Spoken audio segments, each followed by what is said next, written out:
Assalamu alaikum. Welcome back to my channel. Welcome back to my another vlog. It's me Bina Hashmi. You watching my YouTube channel.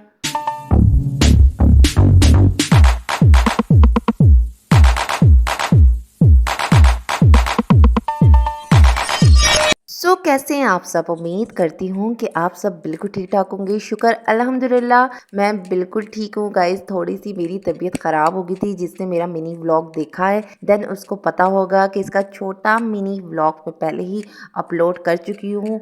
लेकिन ये एक recipe थी जो मैं बना रही थी। देन तो मैंने सोचा चलो यार रेसिपी आप लोगों के साथ शेयर कर देती हूँ। और अगर किसी ने मेरा मिनी व्लॉग इसका नहीं देखा तो वो चेकआउट कर ले, जिसमें प्रॉपर मैंने फुल एक मिनी व्लॉग ऐड कर दिया।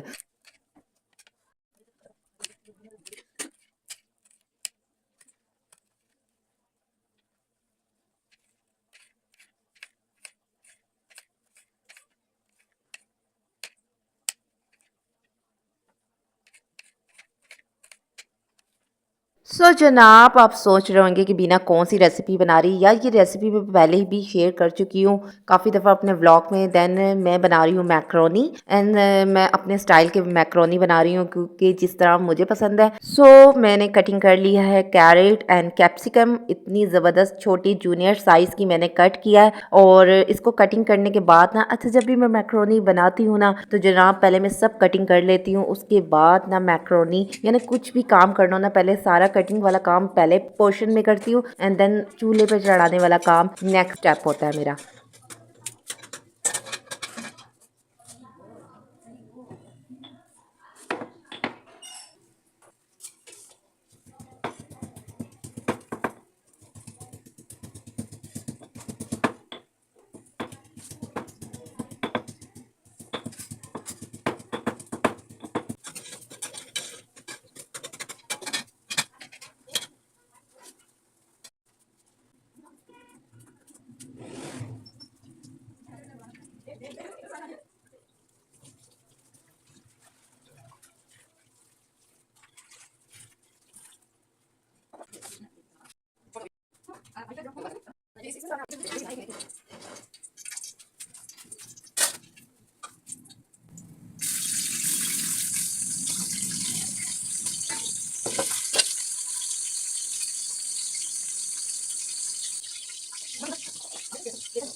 जनाब अब मैंने चूल्हे पे ना चढ़ा दिया। सबसे पहले मैंने अनियन को अच्छे से कटिंग करके ना अब इसको मैं फ्राई कर रही हूँ। फ्राई होने के बाद ना इसमें मैं ऐड करूँगी अदरक लहसुन का पेस्ट, साथ में हरी मिर्च का पेस्ट। एंड जैसे ही वो अच्छे से सोटे हो जाएगा तो उसके बाद ना मैं इसमें कटिंग किए हुए टमाटर ऐड कर रही हूँ। इसमें ऐड करने वाली हूँ बेसिक मसाले एंड देन मसालों में मैं ऐड करूँगी काली मिर्च का पाउडर। और साथ में फिर अब ऐड करूँगी पूरा ही पैकेट था जो मैंने इसमें डाल लिया था, थोड़ी सी लाल मिर्च। और साथ में मैं डालूंगी इसमें नमक हस्बे ज़रूरत। और बस यही मसाले है जिसमें ऐड करूंगी और इसको अच्छे से मिक्स करूंगी ताकि ना ये मसाला जो है ना ये भुन जाए। ठीक है। और जनाब ये वेज मैक्रोनी रेसिपी है बीना के स्टाइल वाली।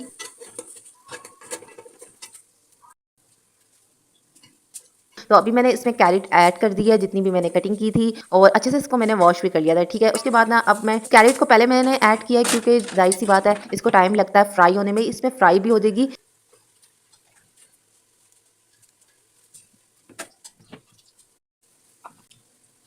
ये तमाम सॉसेस है, विनेगर भी है, सोया सॉस भी है, चिली सॉस भी है। तो मैं इसमें ऐड करने वाली थी पर मेरी मम्मा ने इसको स्किप करवा दिया। अब इसमें ऐड करी हूँ मैं कैप्सिकम एंड कैप्सिकम का तो मज़ा ही कुछ और होता है यार। ये कैप्सिकम एंड देन ये साथ में काली मिर्च, OMG इसका ऐसा जोड़ है ना कि सिंपल वेज मैक्रोनी में तो इसका मज़ा और फ्लेवर ही अलग आता है। या यूं समझ ले कि वेज मैक्रोनी की ना ये जान है कैप्सिकम। अच्छे से हमने इसको घुमाना फिराना है एंड देन उसके बाद ना ये अच्छे से फ्राई हो जाएंगे। और अब मैं इसमें ऐड करने वाली थोड़ा सा वाटर क्योंकि पानी से ना थोड़ा ये नरम हो जाएंगे। और इसको लो फ्लेम के ऊपर ना मैं ढक के रख दूंगी 5 मिनट ना मैंने इसको ढक के रखा था। लेकिन जैसे ही मैंने हटाया ना तो कैरेट ने भी अपने पानी को ना रिलीज कर दिया था। उसके बाद ना अब आप ये देख रहे हैं कि अम्मी ने पकौड़े इतने मज़ेदार बनाए और मुझे दिखा रही क्योंकि रोज़ा खुल चुका है तो किचन में ही मैंने रोज़ा खोल लिया है। एंड देन ये रेसिपी जो है ना रोज़ा खुलने की 15-20 मिनट में कंप्लीट हो गई थी क्योंकि थोड़ा मैं लेट हो गई थी। 2 ही चूल्हे हैं तो पकोड़े भी बन रहे थे और चीज़ भी बन रही थी, तो जिसकी वजह से ना मेरी रेसिपी ना 15-20 मिनट लेट हो गई।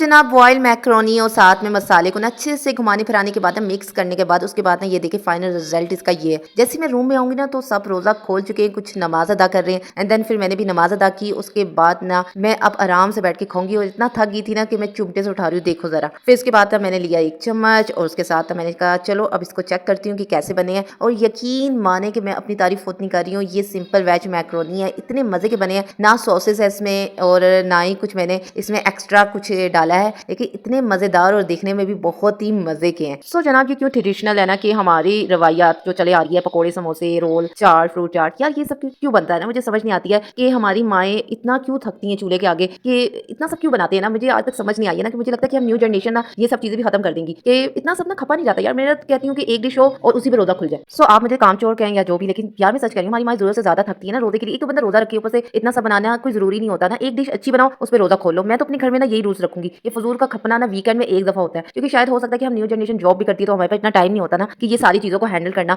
इम्पॉसिबल। एंड देन ये मेरा मैसेज था, आई होप आपको पसंद आया होगा। वीडियो अच्छी लगी तो लाइक जरूर कीजिएगा, subscribe my channel, share and comment. अल्लाह हाफिज़।